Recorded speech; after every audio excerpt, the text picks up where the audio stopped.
Ibu mulai. Assalamualaikum warahmatullahi wabarakatuh. Waalaikumsalam warahmatullahi wabarakatuh. Apa kabarnya anak-anak pagi hari ini? Alhamdulillah. Baik, pasti artinya senang juga ya karena habis mendapatkan THR pasca Lebaran. Oleh karena itu, pagi kali ini kita akan melaksanakan pembelajaran dengan topik dunia kerja dalam manajemen perkantoran. Nah, sebelumnya Ibu ingin bertanya dulu, untuk kecanggihan teknologi dan juga perkembangan zaman saat ini, menurut teman-teman semua, apakah kita sebagai manusia ini juga perlu untuk terus beradaptasi untuk menggunakan teknologi-teknologi terbaru dalam mengaplikasikan pekerjaan kita? Perlu. Contohnya mungkin salah satu. Contohnya mungkin kayak kerjaan di kayak Dukcapil lah. Nah itu kan kita ngajuinnya itu udah via online pakai website gitu. Jadi pelanggan atau warga itu tuh nggak perlu datang langsung ke Dukcapilnya, jadi bisa pakai lewat online dari jauh-jauh saja. Betul sekali Kak Rofi. Oleh karena itu kita juga terus harus bisa beradaptasi dengan perkembangan zaman, baik itu teknologi maupun kecanggihan-kecanggihan internet pada zaman ini. Sebelum masuk ke dalam materinya, Ibu ada satu asesmen, tapi kita bermain games bermain game simpel saja. Jadi ada salah satu pertanyaan, di masa depan profil pekerjaan akan sangat dipengaruhi oleh perkembangan teknologi digital, sehingga keterampilan menggunakan perangkat lunak dan internet menjadi hal yang opsional bagi setiap profesi. Untuk teman-teman yang setuju dengan pernyataan bisa duduk, dan teman-teman yang tidak setuju bisa berdiri.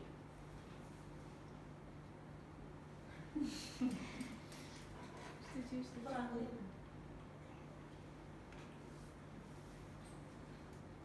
Sedangkan untuk pekerjaan zaman sekarang itu kita pastinya sangat berdampingan dengan teknologi. 1, 2, 3. Nah, mungkin salah satu Kak Syefani bisa menjelaskan kenapa tidak setuju dengan pernyataan itu. Karena menurut saya kalau teknologi itu sekarang diperlukan dan memang canggih-canggih, tetapi padahal kan kita yang menggunakan. Jadi menurut saya teknologi itu tetap harus ada di bawah kuasa, maaf ibu, seperti kayak kita yang menjalankan perangkat tersebut. Betul sekali. Oleh karena itu pernyataan yang dikeluarkan Kak Syefani ini sangat benar, karena kita sebagai manusia yang terus mengikuti perkembangan zaman, kita juga tentunya harus memiliki keterampilan untuk menggunakan perangkat lunak dan internet untuk profesi yang kita ambil. Oleh karena itu, silakan. Terima kasih Bu. Selanjutnya kita langsung, sebelum masuk ke dalam materi, ada juga tujuan pembelajaran pada pagi kali ini, yang tentunya adalah harapan agar siswa dapat memahami profil pekerjaan ataupun profesi di masa sekarang dan di masa mendatang. Pada pagi kali ini kita akan belajar mengenai pengertian dunia kerja, profil dunia kerja, lalu juga keterampilan yang diperlukan, serta etika-etika yang harus dimiliki oleh setiap calon pekerja di masa sekarang dan di masa yang akan datang. Yang pertama yaitu adalah pengertian dari dunia kerja itu sendiri. Dunia kerja merupakan lingkungan ataupun sistem tempat seseorang untuk melakukan aktivitas profesional untuk menghasilkan nilai ekonomi, baik itu sebagai karyawan, wirausaha, maupun sebagai profesional mandiri ataupun bisa bekerja di instansi pemerintah. Sedangkan untuk profil dunia kerja yaitu adalah gambaran menyeluruh tentang suatu pekerjaan ataupun profesi yang mencakup tugas atau tanggung jawab dan keterampilan yang dibutuhkan, serta sikap dan etika yang harus dimiliki dalam menjalankan setiap profesi yang kita ambil. Selanjutnya yaitu adalah kualifikasi dan kompetensi yang dibutuhkan. Tentunya kita juga harus memiliki tidak hanya keterampilan hard skill skill saja, tetapi kita juga harus memiliki keterampilan soft skills. Untuk keterampilan hard skills itu sendiri yaitu adalah keterampilan yang biasanya kita dapatkan setelah kita menekuni semacam pendidikan ataupun pelatihan khusus dalam suatu pembelajaran. Contohnya yaitu adalah misalkan teknik mengetik 10 jari ataupun seperti pelatihan menjahit atau dan sebagainya. Sedangkan untuk soft skills itu sendiri adalah keterampilan yang menunjang kehidupan kita, tetapi biasanya tidak didapatkan oleh pendidikan formal, seperti bagaimana cara kita problem solving dan juga bagaimana cara kita melakukan kerjasama ataupun bertanggung jawab. Pastinya di sini teman-teman udah ada yang join organisasi di kampus juga dong. Siapa yang join organisasi di kampus? Oh ya, di sekolah. Tapi serius. Nah, ya nih Rohis. Kalau untuk Rohis sendiri, apa yang Mbak Rofi dapatkan setelah bergabung dalam organisasi tersebut? Cara itu sih, kan bisa kalau ada event itu ada beberapa divisi yang kita tuh saling merangkul gitu loh, ada pembagian jobdesknya. Nah itu tuh sama-sama saling bantu gitu, jadi ngelatih komunikasi sama cara kita bekerja sama, bondingnya itu sih. Betul sekali, Mbak Rofi ini sangat-sangat pintar untuk memanfaatkan keadaan dan juga memanfaatkan kesempatan. Tidak hanya menjalankan kewajiban bersekolah saja, tetapi Mbak Rofi juga bergabung dalam suatu organisasi untuk bisa mengasah soft skills-nya sehingga tidak hanya sekolah itu menghasilkan hard skill seperti bagaimana hasil belajar yang baik, tetapi juga Mbak Rofi mendapatkan hasil soft skill seperti problem solving dan juga bentuk kerjasama dan komunikasi dengan teman sebaya. Selanjutnya yaitu adalah pilar etika dalam profil dunia kerja. Tentunya dalam dunia kerja itu sendiri kita sebagai pekerja yang profesional harus mematuhi 4 pilar ini. Yang pertama yaitu adalah profesional. Profesional ini sendiri maksudnya kita tidak boleh mencampur adukan urusan keluarga dan juga dengan urusan pekerjaan, sehingga urusan yang tidak berkepentingan di dalam lingkup pekerjaan kita itu tidak mempengaruhi kinerja kita sebagai pegawai.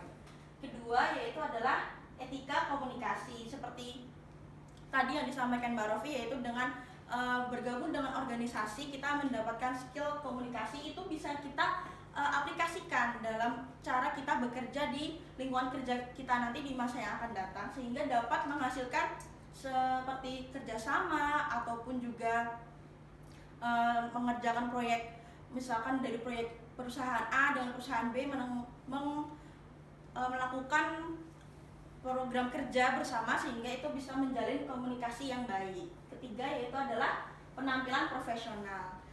Sebagai pekerja kita juga tidak hanya dilihat kepribadian saja, dan kepribadian seseorang itu bisa tercermin juga dengan bagaimana cara dia berpakaian, sehingga Mbak Chelsea kalau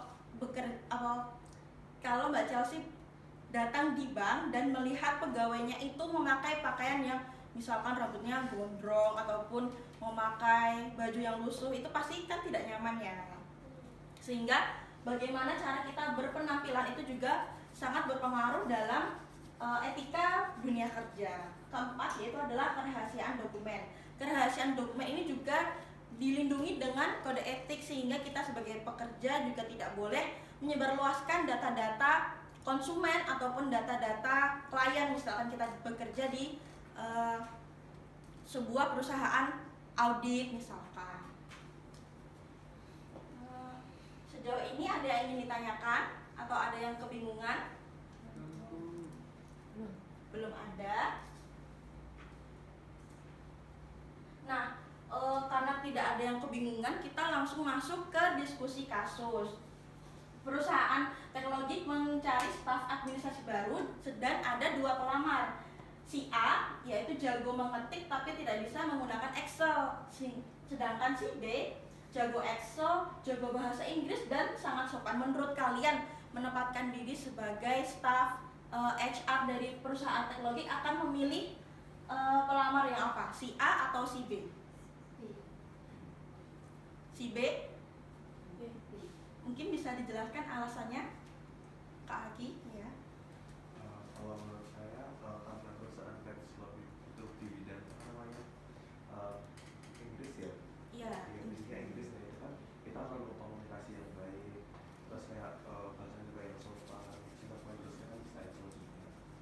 Betul sekali, karena si pelamar si B ini sangat memenuhi kriteria. Tidak hanya memiliki hard skills yaitu bisa Excel, tapi dia juga memiliki soft skills yaitu sangat sopan dan juga memiliki keterampilan lain yaitu jago berbahasa Inggris. Nah, kita sudah ada di penghujung materi. Apakah anak-anak ada yang ingin ditanyakan? Tidak ada yang ditanyakan ya? Baik, karena tidak ditanyakan berarti teman-teman udah pada pintar banget nih.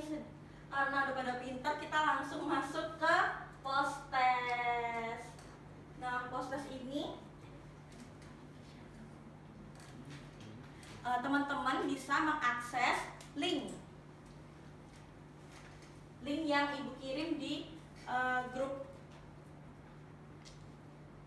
belajar kita, sehingga teman-teman bisa mengerjakan itu. Soalnya sangat-sangat mudah, hanya ada 3 soal. Link yang ibu kirim di grup ya teman-teman.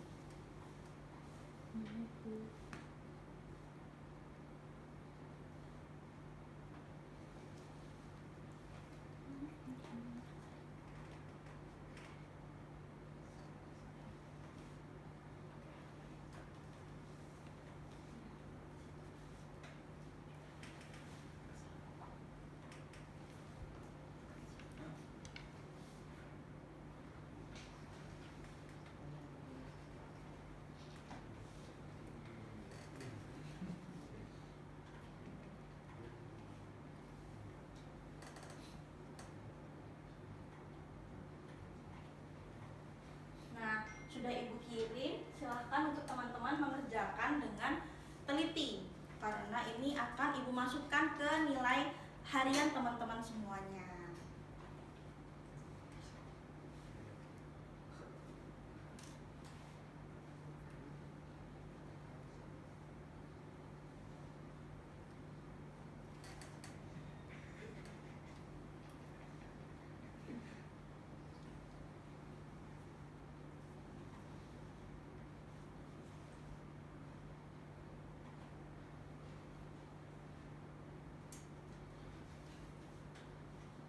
Soalnya sangat mudah kan teman-teman?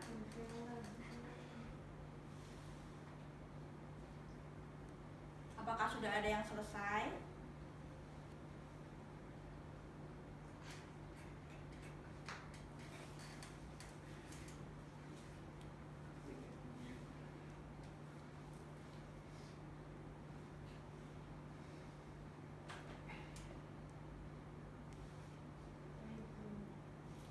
Sudah selesai semua?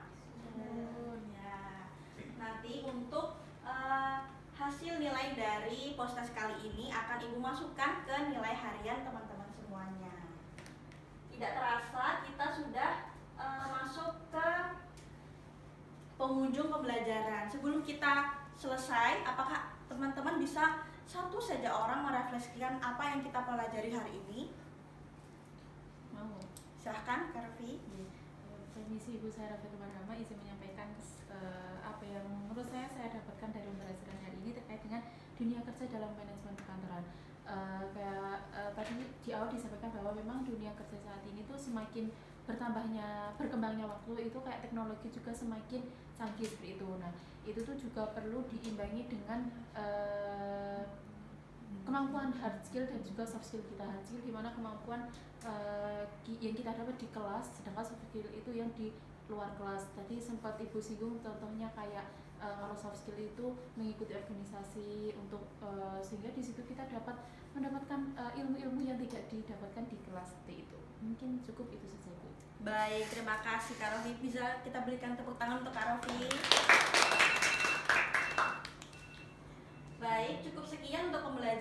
kali ini. Untuk pertemuan selanjutnya kita akan bermain role play. Untuk pembagian perannya akan Ibu bagikan di minggu depan. Semoga pembelajaran kali ini bermanfaat bagi kita semua. Dan bila ada salah kata dari Ibu ucapkan mohon maaf dan juga terima kasih. Wassalamualaikum warahmatullahi wabarakatuh.